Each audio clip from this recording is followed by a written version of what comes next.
such digital policies. When we look at the factors that really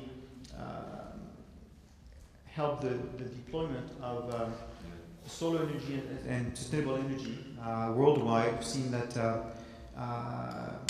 really the policies are a very big factor, and definitely I think that the feed-in tariff is one of them. But maybe to start with, could you just talk about what, in your opinion, are the most important factors that could make solar develop across Canada, not just in Ontario, but across? Microphone, is that working, or it is? First of all, traveled from outside of Ottawa.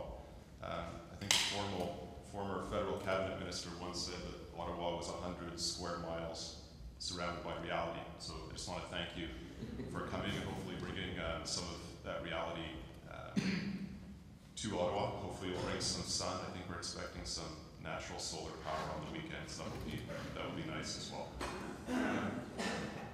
When Phil asked me to participate on this panel, he asked me to talk a little bit from a federal perspective, chiefly about politics and policy and effective advocacy and coalition building. And Frederic has started us off with a very general question, but I think I'd first just like to respond by saying a few words about policy and politics. But before I do that, could I just have a show of hands? How many of you are from academia? Okay, thank you. How many of you are from industry? Okay. And how many of you are from government? Okay. So pretty good cross section. That's great to see. If I could also just ask, what's the biggest challenge that you faced in your industry when it comes to public policy, shaping policy, advocacy? If I could just have one or two volunteers very quickly. We'll just give us a panel sense of how to respond. Yes? Consistency. Consistency across organizations? Just setting a path and then sticking with it. Okay. Okay. Any others?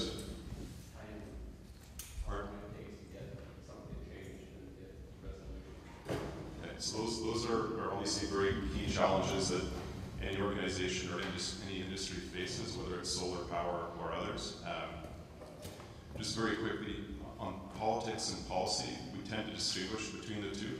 We think politics is very emotional and very combative. We think policy is very rational. It happens in very well-appointed conference rooms. And my colleague and my fellow panelists in government may have a different opinion, but I guess the first thing that I want to say is that as we come to no surprise that policy is just as political as the political process. It's just as messy, just as emotional. And I guess the first piece of advice I would have is policy on its own is important.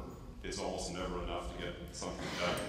Politics, rightly or wrongly, on its own is often enough. If you get both, that's a great place to be. But I'm sure we'll get into more of a discussion. I guess my first piece of advice is just to get as sophisticated as you can in terms of not just shaping policy, but also shaping politics.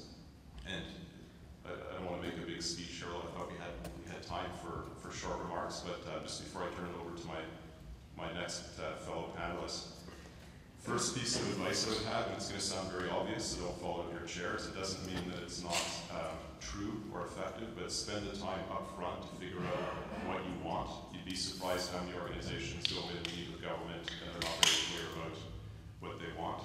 Make sure you're communicating effectively. Again, it sounds obvious. All I mean by that is be very clear and very concise.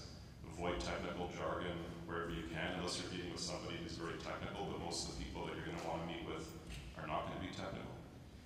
And there's really, when you're going into meet with government, again, I'd like to get Jeffrey's thoughts if he agrees or disagrees, but when you're going into meet with government, there's really only 5 points that you want to make. And the first one is who you are as an organization. You want to be very concise about it. The second one is what you want. You want to spend the time to think about it. You might have your plan A, but don't go in all or nothing.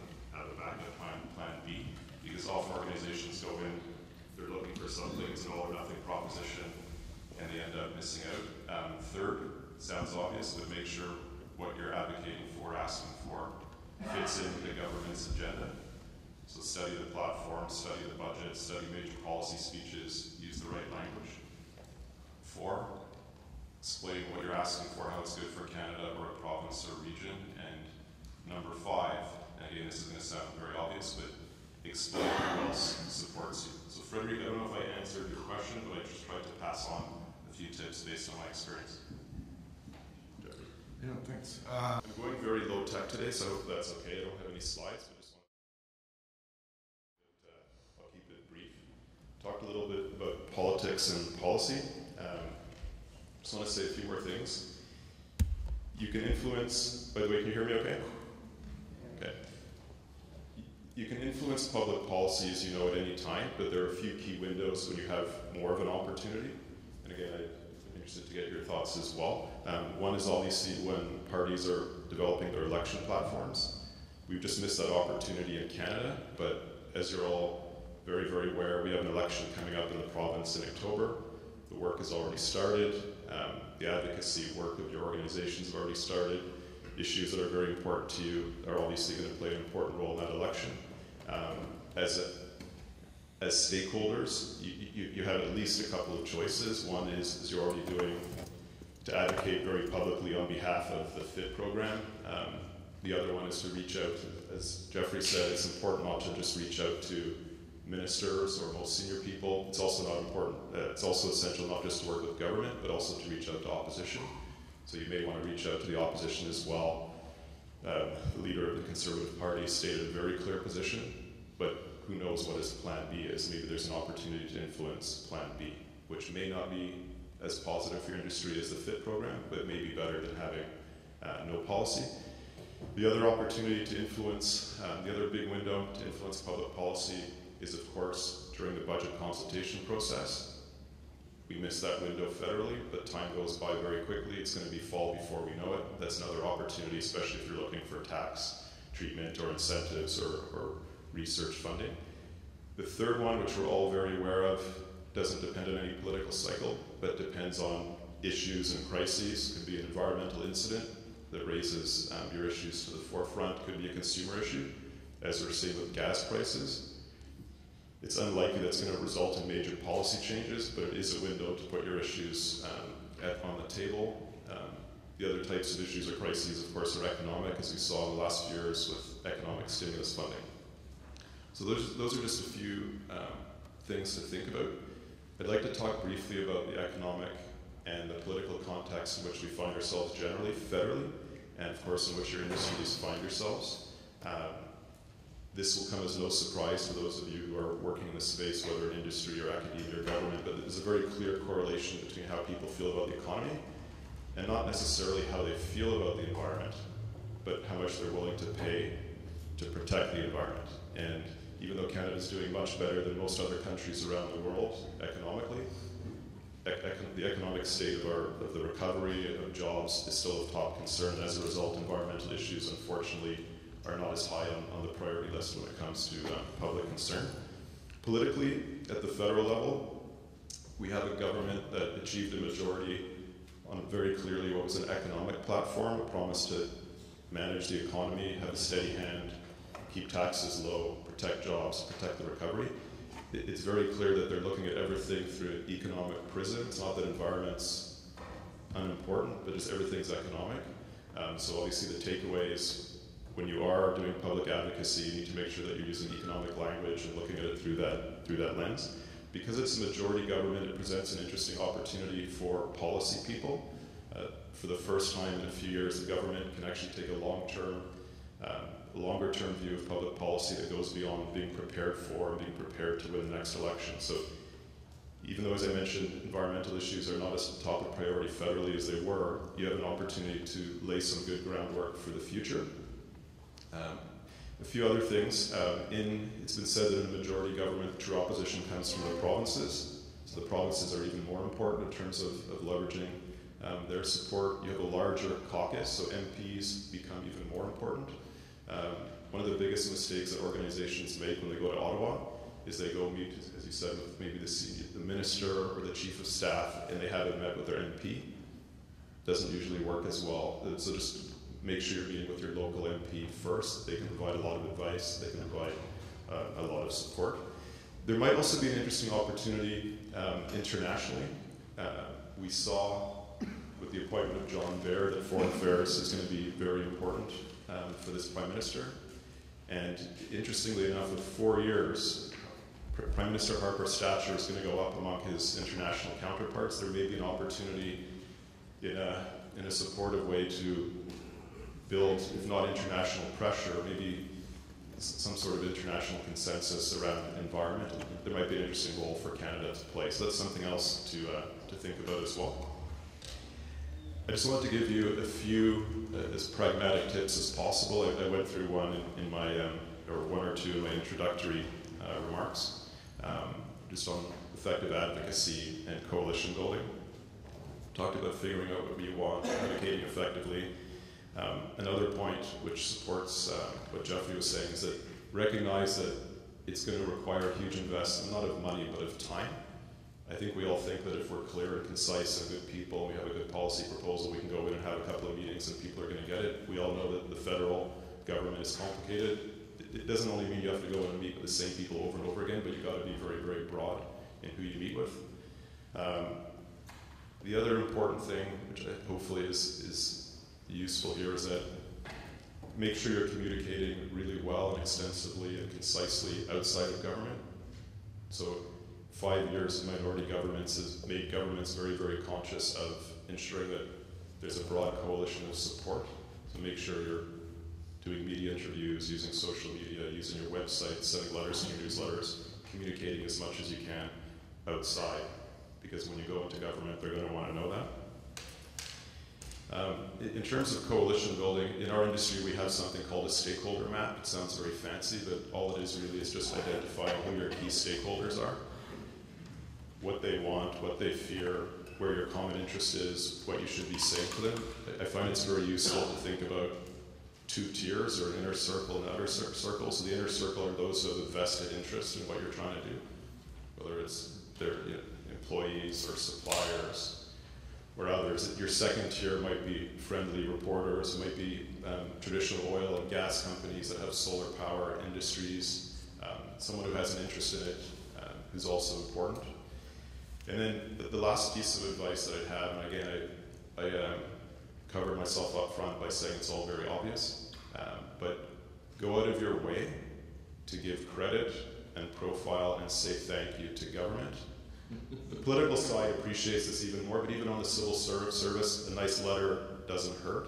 And don't just wait the 2 or 3 years it might take to get your policy that you're seeking put in place, but find ways to do it throughout the process. So invite MPs to your meetings. If you come up to Ottawa and have a great meeting, good conversation, write that in your newsletter to your members or your organizational letters. Send a copy to the person in Ottawa. This is the currency that matters a lot. So these are my introductory remarks. I'm sure we'll have more presentations and hopefully interesting discussion. Be happy to answer any questions that you have after. Thank you.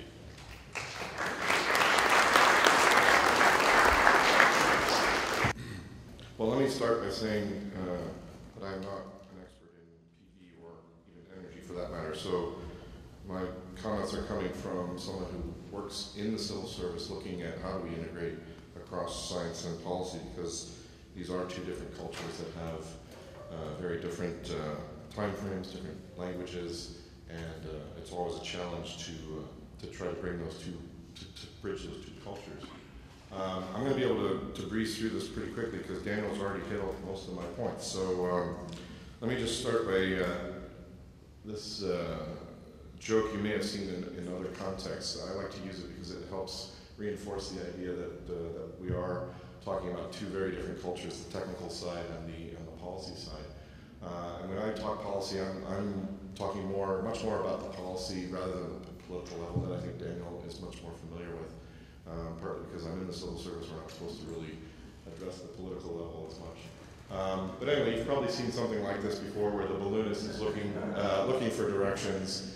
He goes down, he gets specific latitude and longitude from someone on the ground, and then he replies, "You must be a scientist. You know, I ask you a simple question, you provide me too much information, and I'm still lost."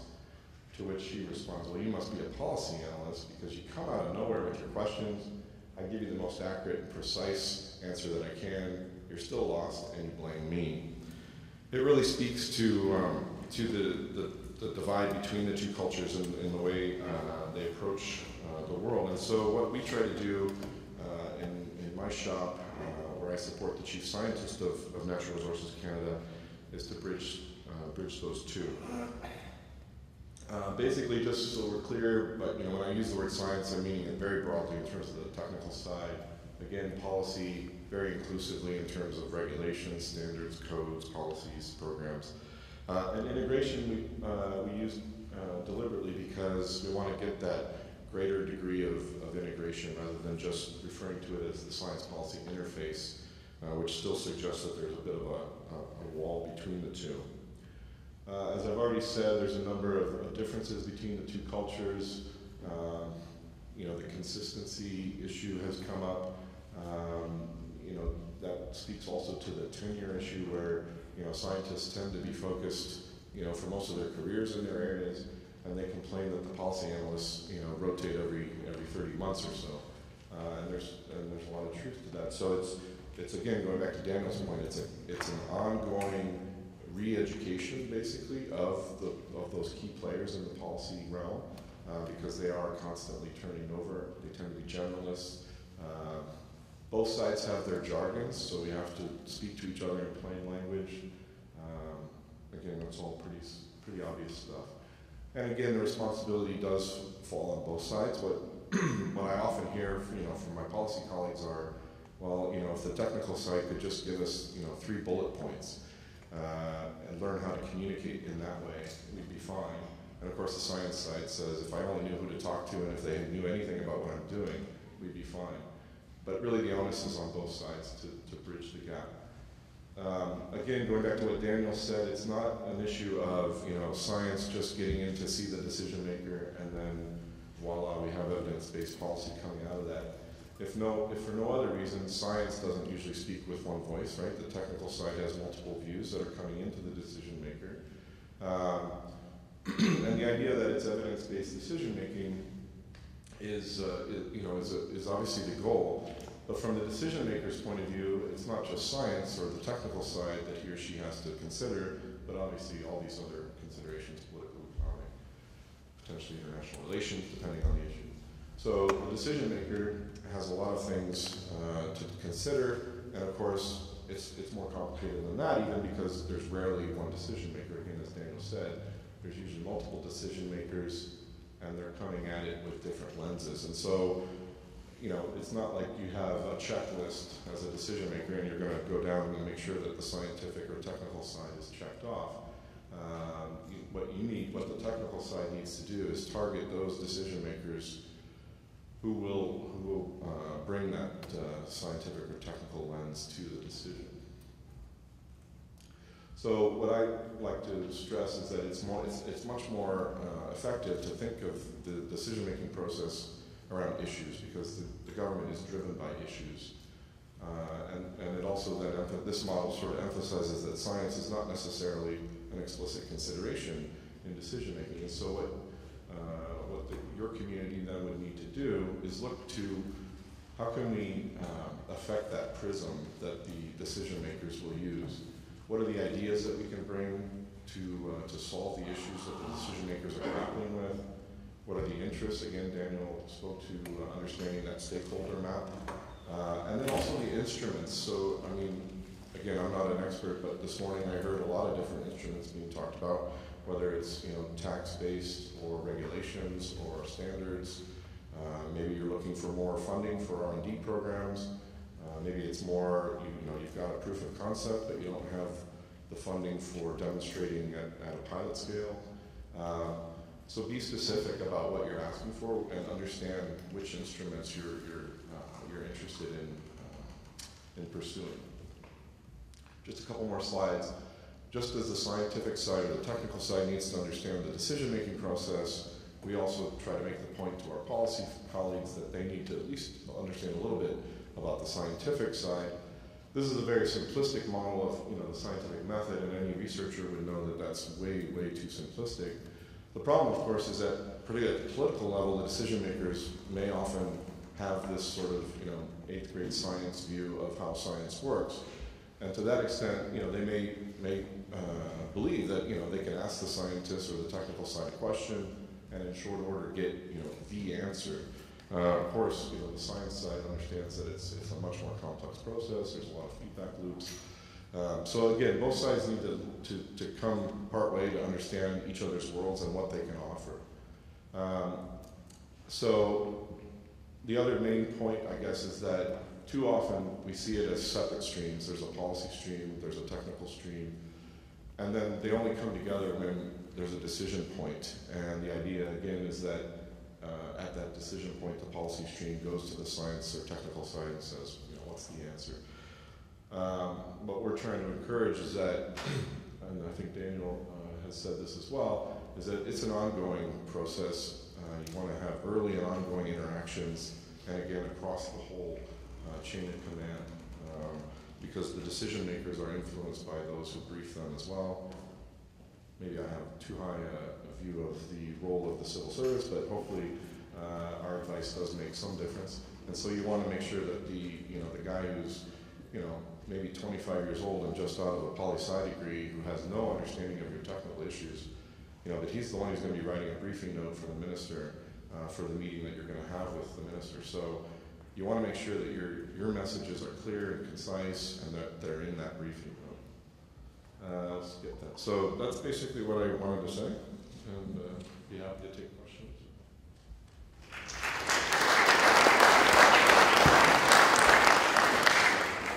Brain and what I wanted to say, and I structured my comment that you posed to us as panelists. The first one, the first question you asked this morning was, what has to happen to accelerate the growth of the solar industry in Canada? And I've addressed it in a broader context than just what does the government have to do. And the first thing that it seems to me, and this is obvious, but maybe it's worth just restating so it's on the record in the meeting if it hasn't already been dwelled upon. You got to get the capital costs down. And I know it's the central objective of solar R&D, but it's also the main barrier that still stands between accelerated deployment and where we're at today. And when I first did a multi-sector long-range energy scenario analysis for Canada's energy future, I guess that would have been in 1979, 1980, and around there, we went to look at, well, what could we count on over the long term? And the long term in those days was 2020 was our distant horizon. And it just looked so far away. Now when we do these studies, we can see it now. It's still a little bit out of reach in terms of the price point that will really start to see acceleration without the type of government support that we've been discussing and will continue to discuss here today. So I would say, number one thing, and maybe it's not going to happen here, maybe it will be the Japanese and the Germans and countries that have higher fossil fuel prices and are therefore perhaps more highly motivated than we are here in Canada.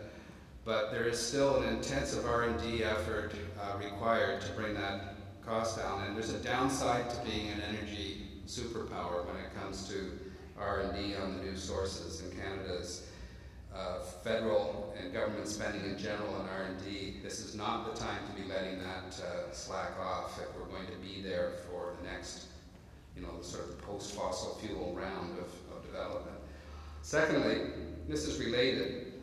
Get the efficiency up in terms of kilowatt hours per kilowatt of installed capacity, including all the ancillary systems and the converters and everything else. Anything that we can do to squeeze more actual energy out of the capacity obviously goes pretty directly to the bottom line cost effectiveness of this technology. And I guess the third thing, this may be a secondary issue for solar as compared to wind, but obviously we need a grid that can make use of every kilowatt hour that the solar produces.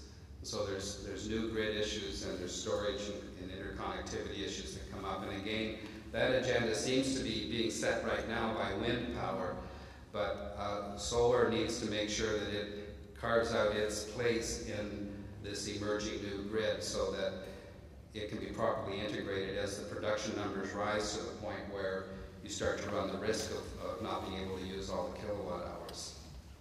I know you dream of having that problem. And I guess the fourth thing I just wrote down, integrate, integrate, integrate. And I guess this is directed to the researchers and the business people in the room. Think about your product in as broad a context as your mind can conjure. Don't think about it as a commodity that gets slapped on a roof or that gets added onto a building or stuck in a field by itself. Think about, in the long term, how will the production of electricity from photovoltaic systems be more efficiently integrated into our building systems, and identify and work with partners in the building industry and the architectural profession and so on in that regard. The second question was to do with commercialization. Some of these points have already been made. It seems to me the key things here are we have to reduce the uncertainty surrounding what kind of price one can expect over the long term. The issue of certainty has already been raised by someone here in the room. And things like the 20-year contracts in Ontario address that problem square on. And that goes a long way to providing that atmosphere of certainty that investors are looking for with these extremely capital-intensive options like the solar PV option. Capital cost allowance, sales tax breaks, perhaps tax credit approach. It seems to me the tax credit approach in the United States looks pretty nice as compared with the accelerated depreciation approach taken here in Canada. We should be looking at that. Third aspect of the question was, okay, even after commercialization, what can be done to accelerate implementation? And here I start to think more in terms of, well, what can government be doing? First of all, there's definitely a role for public investment in solar. We've got to think in terms of the public investor being at the table and all of these emerging technologies that we need to get quickly. If it really was only a matter of making sure we had enough energy, you could just let the energy price and the energy commodity markets do their thing, and someday, maybe 100, maybe 150 years from now, a transition would have gradually occurred. But the ecological imperative is creating this policy objective, which is still on the rise, notwithstanding its ups and downs and its occasional setbacks, federal election. But it's only going to increase, and I think that like all of our big challenges when you look back over history, whether it was the railway or the road system or the original transmission grid itself, this environmental challenge, including a number of the new technologies like solar, is going to require that the public investor be at the table. There's a role for acceleration of training of the trades. I have 3.6 kilowatts on my roof, and I watched these guys figure it out as they went. Not so much the panels themselves, but all the ancillary stuff. And the Ontario feed-in tariff system is working very well in that regard. In my little town now, we have contractors and electricians who have figured it out. And they've done half a dozen systems, and they're ready to do the next 20, and it'll be quicker and it'll be faster. So anything that can be done to working with the community colleges and so on to accelerate the integration of these technologies into the trades and the contracting and the building trades workforce would be a contribution. We need to innovate on the financing and the logistics, but there's a real need for financial innovation, and I don't think this can be just laid at the feet of government. Well, there are things they can do with respect to revolving loans and financing and even feed-in tariffs. But industry has got to do a better job, including the financial industry, at figuring out how to get the capital to these distributed options, including solar, including efficiency, which are highly cost-effective, but which are very scattered and granular and grainy, and are difficult for the traditional capital investment sources to deal with, who typically lose interest once the opportunity drops below, I'm told, around $30 million. So we have to solve that. We've solved problems like this in the past. It's got to the point now where you flip a light switch or squeeze a pump handle at a gas station, you've had like 120 years of business infrastructure, financing infrastructure, logistics infrastructure, policy, infrastructure, that all goes to work for you, and it's 10 cents a kilowatt hour, $1.20 a liter, or whatever. But when it comes to these new technologies, even with the feed-in tariff, I've got a system because I'm an old guy that had some savings and I was renovating my house, so I could do it. But it was $24,000 to put 3.6 kilowatt hours on my roof. Most people can't do that. And why should they have to? They don't have to come up with the next $6 billion out of their own pocket for the next power plant, but when it, for the next coal plant or the next nuclear plant. But we don't have parallel systems in place to systemize and commoditize the financing of solar. And I think the onus really is on the business sector and the financial sector to get their heads together. And we've seen some of that starting to happen around the Ontario feed-in tariff. It stimulated some of that type of thinking, but there's a long way to go. I should speed up, but so that's sort of the first question. You asked how do governments influence growth? It's the usual agenda. They can clear away all the non-financial barriers. There's a role for them in the coordination of training. They need to invest in the new grid. The government can be doing direct investment in solar technology in its own facilities and so on. And as I said right at the outset, the strategic funding of R&D is really important to address those upfront cost issues and barriers that we're still facing. Third question was, how can industry influence government, which is what my colleagues had largely addressed. The first thing I would say on that is, to paraphrase President John Kennedy in his first inaugural address, ask not what your government can do for your solar industry, ask what your solar industry can do for your government. It's your government. They're not a supplier. It's your government. You have to help them. If you can help them do what they have to do and solve the problems that they have to solve, and find the areas where addressing that agenda overlaps with your industry's needs and potential, then you've got the key to unlocking very positive cooperation with government. It was on your list of points that you made right off the top, except I would move it to the first position. If you just come in pleading for money, or if we need this, we need that, it's really not the government's job to help you. It doesn't really matter to them whether there's a solar industry or not. That's not what they care about. What they care about, maybe, eventually, is an environmentally sustainable energy system. It's not quite the same thing. So you've got to go in there and say, look, we know you're trying to achieve this. We know you have these social, maybe employment generation objectives. Here's how we think our industry can help you do that. It might be the same ask that you would ask for if you went in and say, here's what we want. But it will be more effective if they have the sense that you are trying to help them solve the problems that they're facing, because they need help. They don't know none of us really know where this is headed. We really don't. We know we're facing ominous ecological constraints that are breathing down our necks now. I mean, they're here. If it wasn't the Great Slave Lake fires, if it wasn't the pine beetle, if it wasn't the floods, if it wasn't the storms, at some point we're going to have to admit that we are beginning to see the consequences, including the very considerable economic consequences of letting these ecological systems go further and further out of equilibrium. And we're going to have to address that as a country and as a civilization. And solar is going to have a big role to play in that. And I think that I guess the general point, or the point I'm just trying to drive at here, is that it's important for your industry, when approaching government, to understand the challenges that governments are facing and try and position yourself within their agenda, not try and get them to buy into your agenda. As far as they're concerned, you're just not a bunch of people trying to make money and get the government to help.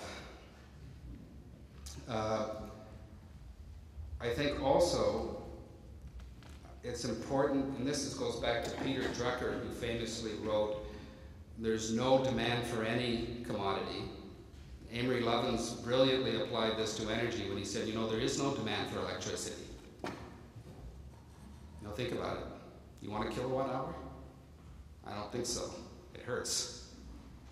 Nobody wants a barrel of oil in their living room either.